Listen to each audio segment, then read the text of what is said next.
Hello, this is Frank J. Avella with Awards Daily. Today in our Oscar Legends series, we have one of the boldest actors of her generation. Nominated for 2 Academy Awards for her remarkable film debut in 1996 in Lars von Trier's Breaking the Waves, and again in 1999 for Annan Tucker's Hillary and Jackie.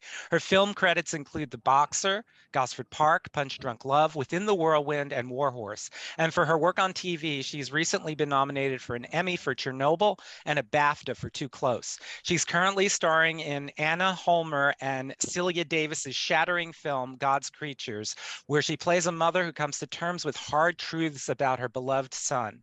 It is my privilege to welcome Emily Watson. Thank you. Thank you. Emily, astonishing is a word that kept coming up as I revisited so many of your films this past week. And let's start with God's Creatures. Aileen she's a good mother. She loves her son, and that's deeply felt. Can you speak to establishing that initial bond with Paul Mescal, who plays your son? I'm not sure that she is a good mother, to be honest. I think she allows herself to be comforted by the religious structures of family life. They go to mass, they're a family unit, but she loves her son too much. Their bond is weird and they're too close. And he's clearly got some real issues, but when he returns from being away a long time, she's just besotted. Quite easy to get besotted with Paul Mescal, to be honest, because he is truly adorable. He's one of those kids who you just turned up, and to know him is to love him. He's and such a profoundly talented actor. So that was, it was a really, really, really fulfilling collaboration that we had there. It was a really knotty, difficult relationship to play, and with an incredible transition to go through, and it was good, really good fun. Well, it's a very timely film because it examines loyalty versus basically doing the right thing, the decent thing. And, as you said, Yes. she loves, was that one of the reasons you wanted to do it? Well, I thought it was a brilliant script. I think the central pivot of the film is a sexual assault. And the film allows you to understand why the society that we live in makes it okay, makes a community closes ranks, and a mother protects her son rather than going, this is a terrible crime and it must be faced. And that's a situation that in different forms is replicated in so many ways across the world. A lot to do with religion. Where is, for instance, the commandment that says thou shalt not rape? It's not a thing. It's not. But they're just the relationships. It was a story in a way in the Irish theatre tradition of those terrible ties that bind us, keep us kind of all knotted together with kind of love and sense of this just we can't be a good person, be the right person, because we love somebody. But Aileen is a traditional matriarchal kind of, she goes to mass, she has this lovely family, and it's a true community based in a religious, based in Catholicism. But she's a liar, a thief, and in the end, she does something really terrible. This makes her so fascinating. I saw parallels community-wise with Breaking the Waves, that stifling religious repression. Very interesting. Yes, I think this is a much less, a community that's much less kind of cut off from the world than that one. But nonetheless, that sense of protecting one of your own it's absolutely, and the place has a similarity. One of the ways that I found getting into the character of Aileen was just to be there on the Atlantic coast and to walk the cliff tops and to realise that it's the most hypnotic, beautiful centre of the universe feeling when you're there. It feels like it's intoxicating. It feels like you don't want to be like anywhere else on earth. It's so wild and beautiful. And sensing Eileen as you know, she's a wild creature in some ways. She's instinctive. She's an animal. She will fight to protect her son. When she lies for him, it's an animal instinct, and that felt very much of that place. That's fascinating. I'd like to turn to Breaking the Waves now. I think it's one of the most powerful films ever made about love. So it's odd that it came from Lars. Looking back, Odd can and you? not odd, actually. Odd and not odd. He's a man full of very strange contradictions. I love his films. His films speak to me. Can you share what it meant to you and what it did for your career looking back? Well, I'd never made a film before. I didn't really know what I was getting into. I had no real notion of what film acting was. So it really was that moment of just letting go and falling and hoping that it would work. I was talking last night to somebody about this, that sometimes the best acting that you do is then when nobody tells you, or your inner voice doesn't tell you you're going to make an idiot of yourself. You should stop. For your dignity and your self-preservation, you should stop right now. And you just go for it. And then afterwards, occasionally it was very undignified and you should have stopped. And then sometimes it just works. And I didn't know that I should have an editor and an inner voice going, you know, stop it, don't go that far, don't engage with this. And I just did, because that's what I thought I was supposed to do, and it sort of worked. It really did work. Bess is such a precious soul. I found her to be, you know, just somebody I wanted to embrace. Can you tell me about the Oscar experience, since it was your first film, and that happens rarely? Yes, it was like a fairy tale, like a dream, like a, you know, there's so many ways you can describe it. It really was just a continuous pinch yourself moment. But it was also a real baptism of fire into the sense of what an industry this is and how much time you have to spend talking and doing interviews and, you know, playing that game, which I had no idea of what all that was at all. I just sort of went and I said, yeah, okay, I'll do that, to the point where I felt myself a bit disappearing. Actually, on the day of the Oscars, I woke up in the morning and my voice had completely disappeared. It was like my body was shutting down and going, no. But then at the end of the day, it was, you know, it's a party and it's really fun and it's an incredible honor as an actor to be viewed in those terms. And yeah, I wish I could sort of go back and enjoy it a bit more. I was a bit overwhelmed. Well, I feel you should have won. That's just me. Jim Sheridan's The Boxer. Yes. An amazing message of hope in that film that we don't find enough of. And you are incredible opposite Daniel Day-Lewis. Can you speak a little bit about that experience?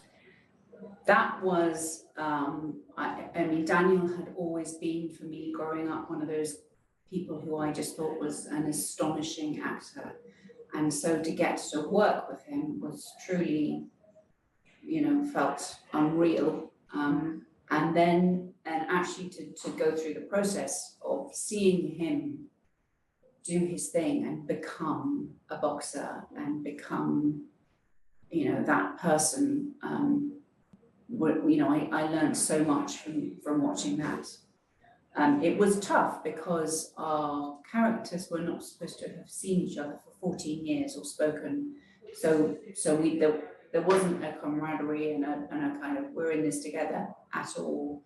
It was a very, very slow, you know, occasionally there'd be a meeting or you know, we'd have a conversation, but we weren't, you know, we didn't feel like a company of actors together. He's very much his self-contained thing, and I was sort of scrabbling a bit to sort of find my space in that. But it was a real lesson in seeing that singularity of purpose.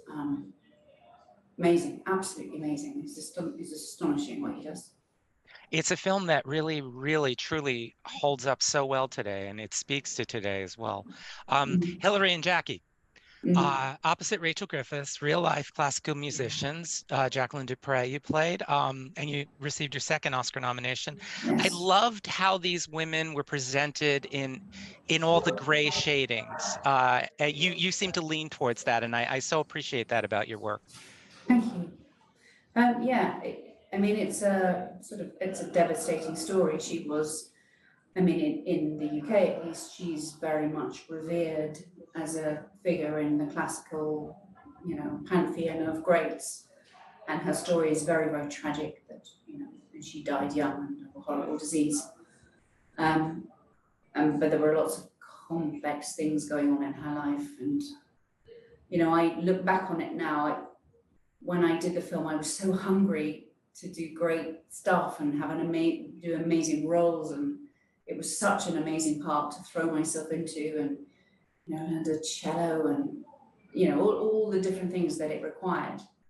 Looking back on it now, I go, wow, it was really very. It was a very bold and harsh look into somebody's life, and makes me feel slightly squeamish, I have to say now, looking back at it. Wow. Well, different film entirely. Robert Altman's Gosford Park. Elsie, what a unique character. Yes. And that ensemble. What was the Altman experience like? I can only imagine. He was, well, when I first came to the movie, I'd been in LA shooting Punch Drunk Love, which was a completely different, although those two directors are, in a sense, Paul is very much his, they're from the same mold, and they became really close friends. The experience of shooting with those two is very, very different, in that Paul is, I don't know, but everything that Bob did was very loose and free, and you didn't get many takes. It was just like, throw it all in there and see what happens. And he had an incredibly anti-establishment, anarchic spirit. And there he was with the whole of the British theatre establishment parading up and down. And he said, if you get that many actors on the set, they police themselves. And it was true. I mean, it was a remarkable achievement to have all those people. And I remember the first day I turned up, they'd already been shooting for 2 weeks. They were shooting all the upstairs posh bits. And I came and stood at the monitor and watched a rehearsal and just went, oh my God, it's chaos. Nobody knows what they're doing. It's going to be a disaster. He's lost it. And then he said, okay, I think I'm ready to go for a take. And then this piece of beautiful architectural chaos just unfolded on the screen. I went, oh, okay, I see. This is different and this is brilliant. And I can't wait to get started and be part of it. And you never really knew if you were on camera, and you didn't have much chance to get settled in anything that you were doing. You just had to be bold and go for it. And it was thrilling. It was really thrilling ride, actually. It's a fantastic film. And Punch Drunk Love. Anderson was an Altman protege, and it was very different from anything you had done up to that point. Yes, very. I mean, I think, and it was different for Paul as well. I think he was really trying to do something, reinvent himself, and do something that was very he was trying to confront himself, I think, in terms of the form of what we were doing and the physicality of it and the way that it looked. He sort of talked about it in terms of it being a musical, but nobody actually, you get to the point you're about to burst into song, but it never happens. And it had a real sense of play to it, and it was, I just remember being on set and sort of just Adam and I dancing. It was just had that feel. It had a sense of delight in it, and it was really, really fun to make. We laughed a lot. but it's yeah, it's a very special, has a very special place in my heart, that film. It was an amazing thing. When I spoke with Julian Fellows recently, he spoke rhapsodically about working with you and Tom Wilkinson on Separate Lies. Yes. No, I mean, Tom is such a wonderful actor, and that was a really beautifully austere classical piece of writing about a very sort of the sort of stuff that I love, very particular moral dilemma. Which sort of messes everybody's life. I mean, a bit like this, like God's Creatures in a way. There's a sort of central moral event that sends everybody spinning in different directions. That was great. And Rupert as well, Rupert Everett, who I've worked with lots of times now, who I adore. Yes, I actually got to be in the same room with him with Happy Prince and. Oh yes, you were there. Okay. Yeah. That was fantastic. Okay. Yeah. And that's another gem. Yeah. No, really, that was a really, really lovely thing to be part of. And it was one of those things that was incredibly painful to watch Rupert trying to make it happen. I remember shooting with him on another movie, like sort of a couple of 2-3 years before, and just saying, give it up, Rupert, just let it go. It's never going to happen. And then, cut to a few years later, there we were making the movie. So hats off to you, Rupert. Yeah.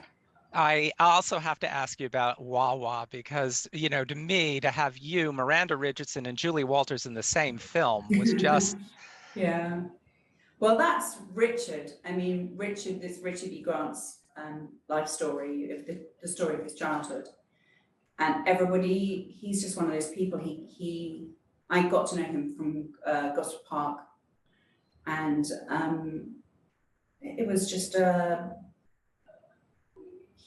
people love him. He collects people. He's one of those people who's kind of got a skin missing. He doesn't do small talk. He just straight in there and engages with people, and he's incredibly alive. And he took us all on this adventure. We went to what was then Swaziland, and spent time in the place where he grew up, telling the story, this astonishing story. I mean, his earliest memory starts with him waking up on the back seat of his car when his mum is doing it with someone who's not his dad. That's sort of the extremity of his to And his dad, of course, was a terrible alcoholic, to the point that he tried to shoot him and then didn't remember in the morning.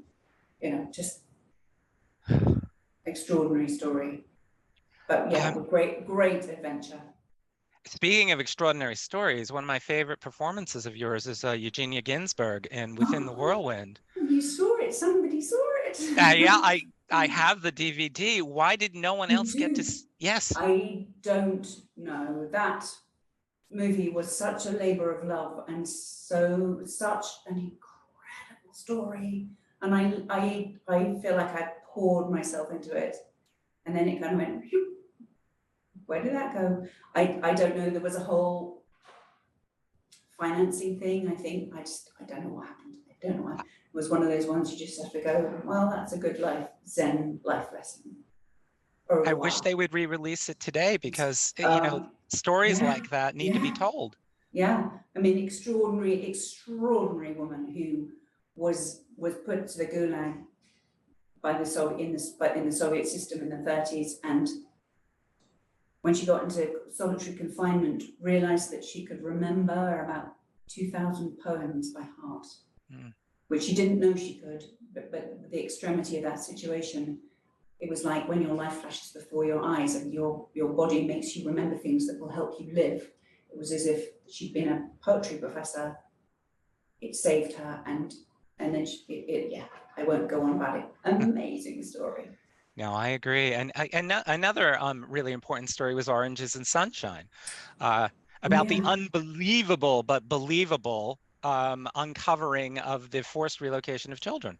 Yeah, staggering.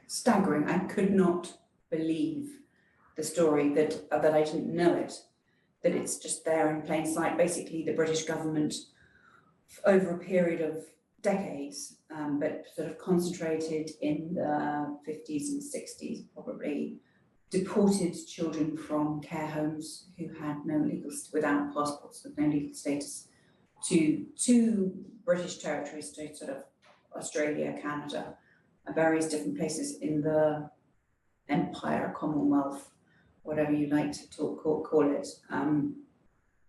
And they were supposed to be going to be adopted, and most of them ended up in appalling, abusive children's homes. And she came across this, she sort of uncovered it and then made it her life's work to unpick that story and make it public and reunite people with their families. That was an amazing experience as well, just occupying that world. Yeah, another incredibly important story. Spielberg, War Horse. That was really special. Just the best day when your agent calls and says, Steven Spielberg wants to invite you to tea at Claridge's. I'm like, okay, I'm going. Yeah, no, and I love that story. I loved it from the moment I was heavily pregnant when I went to see the stage show at the National in London. And after about 10 seconds, I sort of was welling up. I sort of held my husband's hand, like, I'm not sure I can handle this. It's sort of horses and the First World War, just deeply emotional territory. Yeah, beautiful story. I want to touch briefly on your remarkable TV work, because your last three projects, Chernobyl, The Third Day, and Too Close, they're all very different, but they're all very intense and challenging. I was wondering if you could speak a little bit about the kind of groundbreaking work that's being done in television and why you are a part of that now. Well, I sort of had the early part of my career in film and got to an age where I was just playing mums and kind of going, is it all going to dry up? And then I was just kind of in the first vanguard of age group for women where TV suddenly got interesting. And I think, the whole way that the media is consumed and people are watching, on multiple doodles and all of that, and that women are obviously 50% of the audience and want to see themselves represented in all their different ways. I feel very fortunate that I was the right side of that divide, and lots of interesting work has come up in TV for me. Yeah. Which is, again, fantastic. You got your start in theater, though, and I did. You haven't returned since 2002, if I'm not mistaken? No, that's right. I did Uncle Vanya and Twelfth Night at the Donmar Warehouse in London, which was a really great experience, actually, yeah. Would you want to go back? I would love to, and I keep trying to, and I keep being asked to. It's just when you've got kids that's 8 shows a week, I find, the rhythm of it, I think it would be very challenging for me at the moment. Understandable. How immersive are you, Emily? And have you found that is changed and shifted over the years? I'm pretty immersive in a kind of accidental way, I guess. I never quite mean for it to happen, but like I was saying earlier, there is that part of you that just goes, that you abandon yourself to something, and it feels like it feels a bit dangerous because you could fall over and hurt yourself or make an idiot out of yourself, but I just end up doing it. I haven't quite developed the muscle yet to go, not a good idea. So here we are. Well, one thing that struck me about watching God's Creatures, and again, having rewatched so many of your films, is God's Creatures sometimes feels like a silent movie, faces, Yes. Expressions, and Yes. you managed to create her arc so well just with these expressions. Where does that come from? I'm very lucky in that I have one of those faces that things show on my face. So I don't have to do much to let you know what I'm thinking or feeling. And that is purely the physiognomy, the science of the physiognomy, the long word of it. But yeah, I think if you're really, really in it and you really, do your due diligence to be really in it, then that's, and you've got a good script, which we had, beautiful, beautiful, very deeply thoughtful, all the filmmakers had been with this material for a long time and had thought about every moment of it very profoundly, and the implications of, it's not demonstrative storytelling. It's not telling you this is the moral dilemma, this is what you need to think about this is what's happening now. It's not laying things out on a plate for you. It's just letting you see into a world, and you have to draw your own conclusions, I think. Well, yes, and it takes you on this journey. I started off watching the film thinking, well, no, this can't be true. She's protective for a reason. Yes. And then more and more I realized, oh God, no, it is true. Yeah. And yeah. will she do And the right thing? Isn't he brilliant? Oh my God, terrifying. Yeah. From that, young kid we all fell in love with in Normal People to kind of near psychopath. Yeah, precisely. Yeah. Yeah. And again, with the close-ups, again, I brought me back to Breaking the Waves, and how Lars put that film together, so well with the jump cuts, and it's all about Bess's face. Right. Yes. Will you work with Lars again? Oh, I would love to. Yes, in a heartbeat. I mean, I think I think the world of film should be very grateful that he exists, because he's changed the parameters of what we do, what to expect. And, and it's not always palatable, but I think he's an important part of the story of film. I wanted to ask, on the Criterion disc, you mentioned the watershed day in your life when you went out with Lars and Stellan for the first time, and what meaning that had to you. Can you elaborate a little bit on that? We went to lunch and I was talking to Stellan. Yeah. I think I'd just been cast in the film, and I arrived in Copenhagen and we went out to lunch somewhere, and I said to Stellan,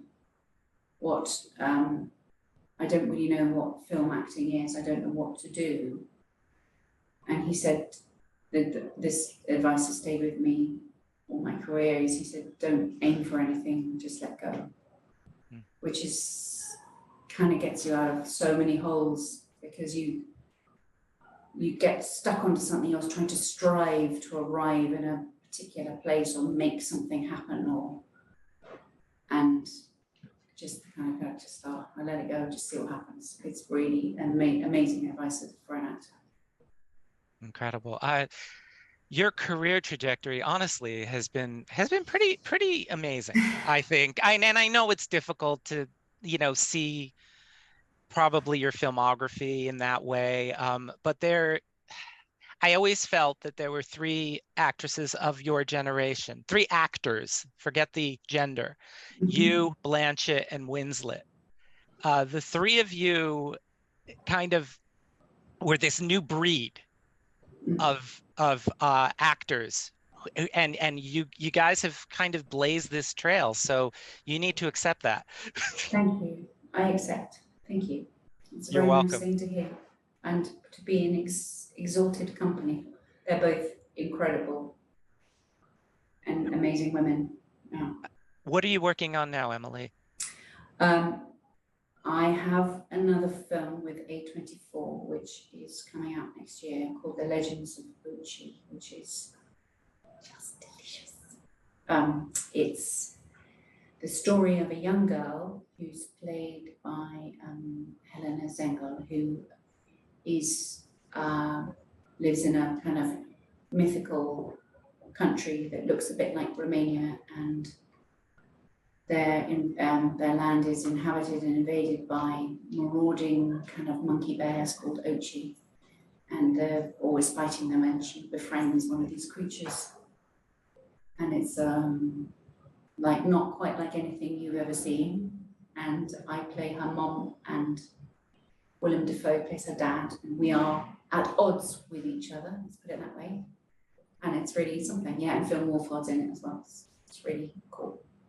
That's fantastic. Well, I want to thank you for spending this time with us. I also want to thank you for giving us all of these amazing performances through the years. There's so many I didn't mention, like Cradle Will Rock and you playing the Queen Mum in Royal Night Out. There's been so many lovely little roles and so many lovely lead roles.